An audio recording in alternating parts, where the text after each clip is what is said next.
সীমান্তে পিঠ প্রদর্শন করা যাবে না, অর্পিত দায়িত্ব পালন করতে হবে। সীমান্তরক্ষী বাহিনী বর্ডার গার্ড বাংলাদেশ বিজিবিকে উদ্দেশ্য করে এই নির্দেশ দিয়েছেন স্বরাষ্ট্র উপদেষ্টা মোহাম্মদ জাহাঙ্গীর আলম চৌধুরী। সকালে রাজধানীর পিলখানায় বিজিবি সদর দপ্তরে সীমান্ত সম্মেলনে যোগ দেন স্বরাষ্ট্র উপদেষ্টা। ঊর্ধ্বতন কর্মকর্তাদের উদ্দেশ্যে তিনি বলেন, সীমান্তে ফেলানির মতো আর কোনো হত্যাকাণ্ড দেখতে চাই না। বলেন, সীমান্ত সুরক্ষা ও চোরাচালান প্রতিরোধে বিজিবির মূল দায়িত্ব।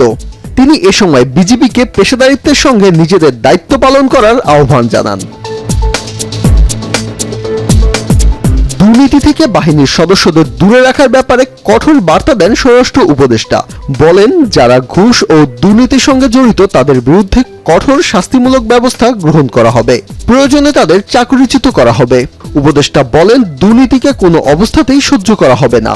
তিনি বলেন, বিজিবিকে আইন অনুযায়ী কাজ করতে হবে। বিজিবি সদর দপ্তরে এই অনুষ্ঠানে ভিডিও টেলিকনফারেন্সের মাধ্যমে যুক্ত ছিলেন বিজিবির সকল region commander, sector commander, battalion commander সহ অন্যান্য কর্মকর্তাগণ।